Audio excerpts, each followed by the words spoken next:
We're going to get into it quickly, but O.J. Simpson, you successfully defended someone. Part of a team. He took a deep breath there, like, okay, here comes the hard stuff now. Did you catch that? Oh, Fry did? Or Dershowitz? Dershowitz. Let's see. Okay, so the body language here is amazing. Get into it quickly, but Yes. O.J. Like Simpson, conflicting. you successfully defended. Yeah. You see that? See that pensive? I did. Deep breath, and he puts out a defensive. His first comment is defensive as well. Well, it wasn't just me alone. We were part of a team. You got to diffuse responsibility. Yeah. I mean, it's true in his case. He was part of a team, but I was following orders. My commanding officer. You don't understand how these things work. Part of a team. Part of a team. Yeah, agreed. I mean, it's not to attribute more responsibility to you or disperse it, but responsibility. I take credit.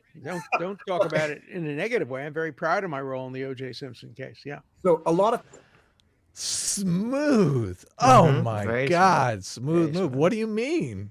I'm proud of it, motherfucker. Step off.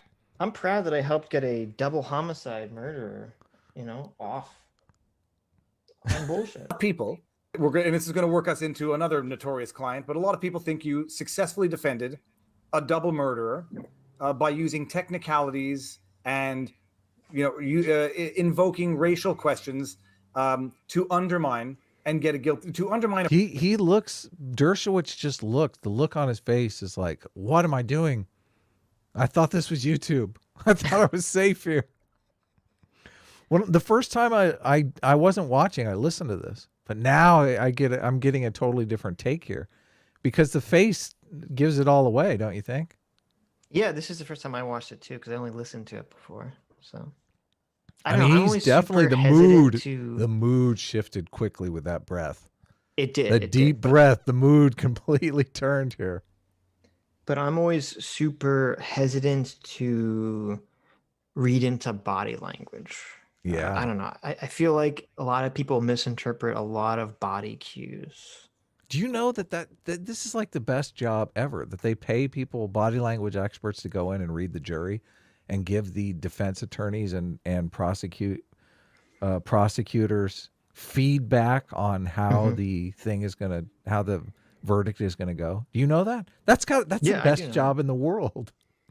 Why? Because you can just make anything up. What do you mean? Well, no, if you went in and, I mean, that's something that it just seems fun. It seems fun to sit in a courtroom and try to like, this is what we do on our show pretty regularly, is read body language and stuff like that. It's fun. I like it. I don't know if the results would be correct, but that's the thing, because if that was your job, they'd be paying you to get them correct results. So you would live or die based on whether or not you delivered them good information. If the information you delivered was good, then obviously, I mean, these guys also do a bunch of body language courses and stuff like that for police officers and for defense attorneys, of like legal people, so that they can do that themselves. Obviously, you don't put a lot of faith in the body language stuff. I don't put a lot of faith in the body language. Why? I mean, sometimes it's really apparent. You see two people having a conversation and you can see the body language. It's like, oh, it's like it's just plastered everywhere, but you can see what's going on. But I don't know. I feel like when you have these sorts of... Look at this look Dershowitz has here. Look, he's having the time of his life right now. He looks like he just walked into a cocktail party. No, he doesn't. He looks like he just stepped on a landmine and he's trying to figure out how to get off it. Well, we'll see. I wasn't really paying attention to his facial expressions, before this stuff. He's like, God damn it, I heard that click. You know that click some when you people step just have on that it? kind of resting bitch face.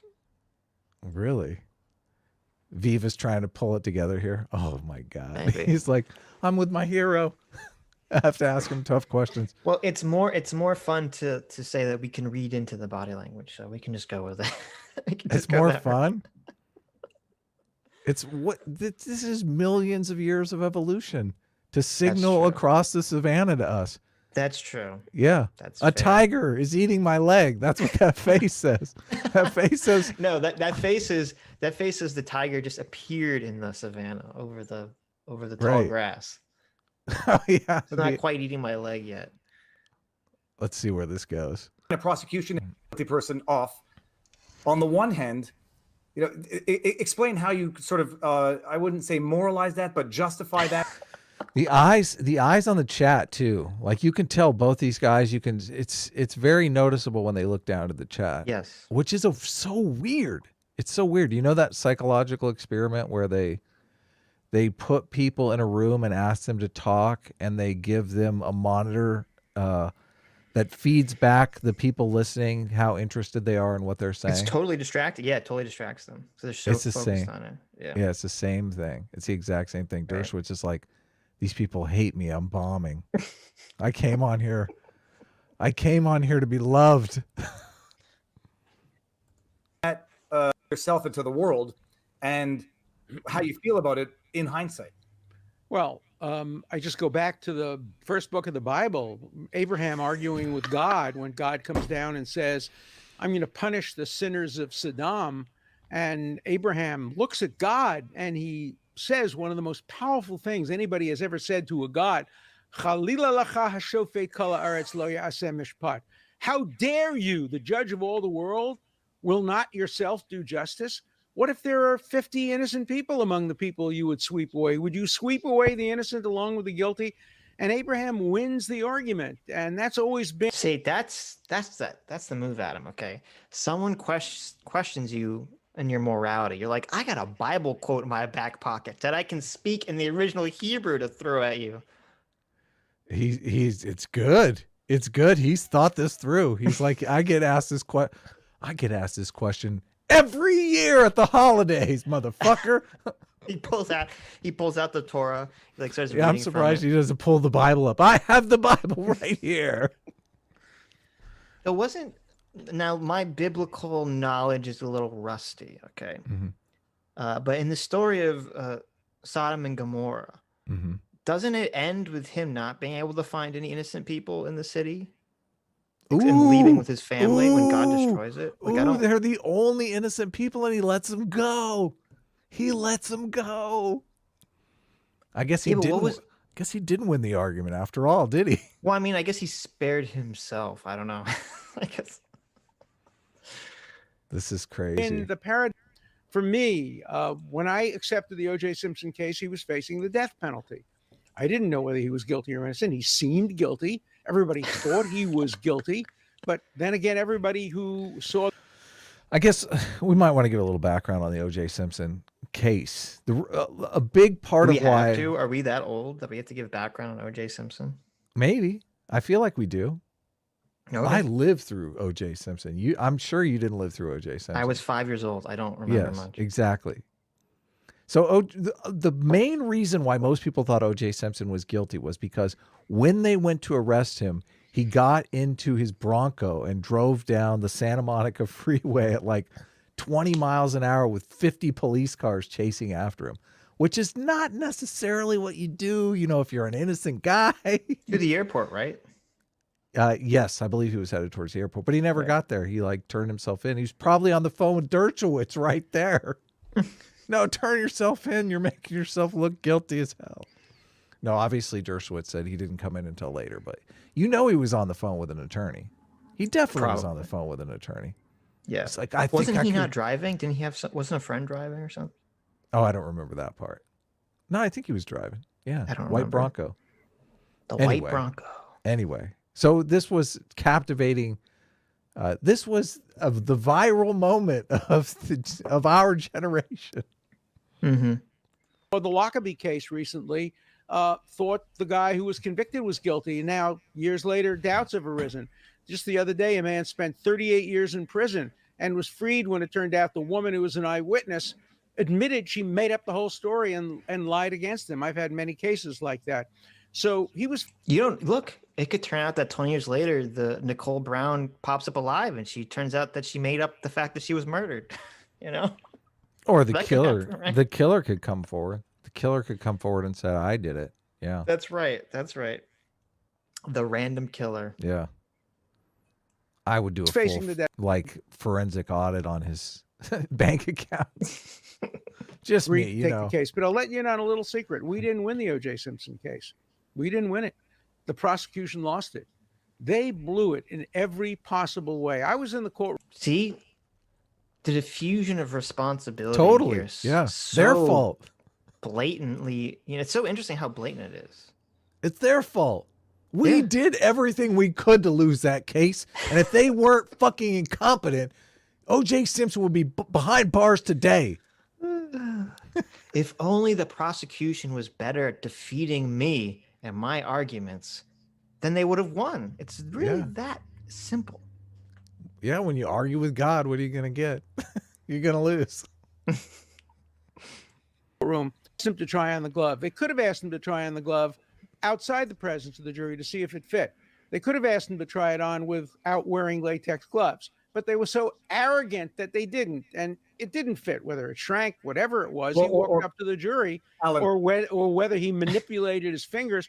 That's not my fault. That's the prosecution's fault. He walked up to the jury and he said, "It's too small." At that point, he had already testified in front of the grand jury. Let me tell you one other thing. So I wonder what Fry was going to say. I know, Jesus, Fry. I'm super curious because he laughed let as it if what go. he said was ridiculous. He let it go. He totally let it go. Fry, get in there. they found a sock. What's up? Well, no, I'm curious. I should have researched to see if that claim is true. If they could have just asked him to try the glove on in private. Reach out to us, Viva. We want to have you on. We'll even take the law out of your name. We promise. We want to know what you were in his name. Okay. We want to know what you were going to say. We want to know what you were going to ask there. I know. I know you remember. I know you remember. Leave us a comment. Let us know.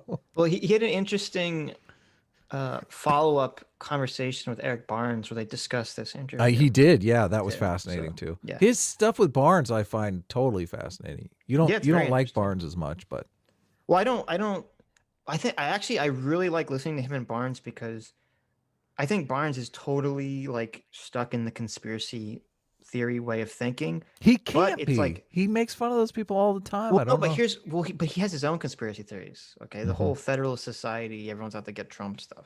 That's true. That's not a conspiracy theorist.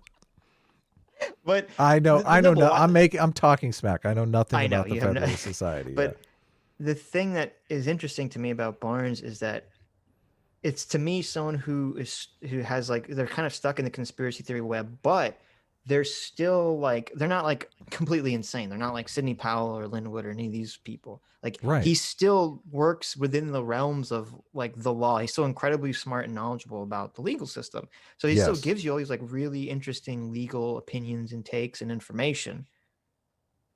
And Yeah. I know to me it's always interesting to see like the Ducat, like when people are kind of like in both worlds at the same time. It's like when you have the hyper religious person who's a scientist or a doctor or something or a neurosurgeon. yeah. Like, that's very interesting. Fascinating. Yeah, no, Barnes knows his shit. I've never, aside from that Federal Society stuff, but there are real conspiracies in the world. I feel like Barnes is pointing out stuff that, I mean, the idea that judges judge based on their political philosophy does not seem odd to me. And No. But no, of course not. Judges obviously do that. But when I say conspiracy stuff, like this idea that he keeps promoting with Trump, with Trump's lawsuits in terms of the election fraud stuff, in that, the only reason that all these judges that are Trump appointed judges don't side with him is because there's like this Federalist Society anti-populist conspiracy that's like, fermenting in politics and in the legal system. And they're all just so anti-right-wing, anti-populist, even though they're all appointed by Trump himself, To me, that's very conspiratorial. Yeah. When you're saying the guy that all these people that Trump himself is appointing all don't agree with him, it must be because there's a conspiracy. That's, to me, kind of far out there. yeah, it is a little odd.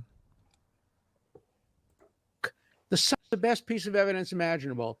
It had on it the blood of O.J. Simpson and the victims. And we were able to prove that the sock was found by the police without any blood on it. They took it home. They laid it out flat. Tell you the name of the officer, Officer Van Adder. He took blood that he had in his possession from victim and from OJ, poured it on the sock. How did we prove it? In 2 ways. Number one, the blood on the sock had a chemical in it called EDTA, not found in the human body, but put in test tubes to prevent coagulation. Number two, the blood splatter evidence showed that the sock was laying flat when the blood was poured on it and wasn't being worn. If it had been worn, you wouldn't have seen mirror images on all 4 sides. So the police tried to frame somebody they believe was guilty, and we caught him, and the jury acquitted. Very proud of it. I do it again. That's my job. That dude just cost the whole case. What an idiot. I know. What an idiot. No, we need more evidence here. Give me that sock.